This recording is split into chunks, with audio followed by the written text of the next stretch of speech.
தற்போது கிடைத்திருக்கும் முக்கிய செய்தி. சென்னை நீதிமன்றத்தில் அமைச்சர் செந்தில் பாலாஜி ஆஜராகி இருக்கிறார். இது குறித்த கூடுதல் விவரங்களோடு இணைகிறார் நமது செய்தியாளர் மதன். வணக்கம் மதன், இது குறித்த விவரங்களை பதிவு பண்ணலாம். சட்டவிரோத பண பரிமாற்ற தடை சட்டத்தில் கடந்த ஆண்டு கைது செய்யப்பட்ட அமைச்சர் செந்தில் பாலாஜி சமீபத்தில் உச்சநீதிமன்றத்தால் ஜாமீன் வழங்கப்பட்டு அந்த விடுவிக்கப்பட்டிருக்கிறார். ஏற்கனவே இவருக்கு எதிராக அந்த சார்ஜ் ஷீட், அந்த குற்றப்பத்திரிகை தாக்கல் செய்யப்பட்டு விட்டிருந்தது. ஏற்கனவே இவருக்கு எதிராக தாக்கல் செய்த ஜாமீன் மனுக்களை சென்னை முதன்மை அமர்வு நீதிமன்றமும் உயர்நீதிமன்றம் தள்ளுபடி செய்தது. அதன் பிறகுதான் கடந்த வாரம் உச்சநீதிமன்றத்திற்கு நிபந்தனை ஜாமீன் வழங்கி உத்தரவு பிறப்பித்தது. ஏற்கனவே இந்த சட்டவிரோத பண பரிமாற்ற தடை வழக்கு விசாரணை சென்னை முதன்மை அமர்வு நீதிமன்றத்தில் நடைபெற்று வருகிறது. ஏற்கனவே கடந்த விசாரணையின் போது அந்த சம்பந்தப்பட்ட காலகட்டத்தில் அந்த கரூர் வைசியா வங்கியில் பணியாற்றிய அந்த வங்கி அதிகாரிடம் குறுக்கு விசாரணை நடத்தப்பட்டது அமலாக்கத்துறையால்.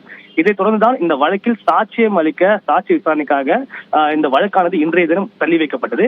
எனவே தற்போது சமீபத்திலிருந்து அந்த ஜெயிலிருந்து விடுதலை வெளிவந்த அமைச்சர் செந்தில் பாலாஜி இன்று இந்த சாட்சி விசாரணைக்காக அந்த நடைமுறை செயல்படுத்த வேண்டும் என்பதற்காக இன்று சென்னை முதன்மை அமர்வு நீதிமன்றத்திற்கு சற்று முன்னர் வந்திருந்தார். தற்போது இந்த வழக்கு இன்னும் சற்று நேரத்தில் நீதிபதி கார்த்திகேயன் முன்பு விசாரணை நடைபெற உள்ளது.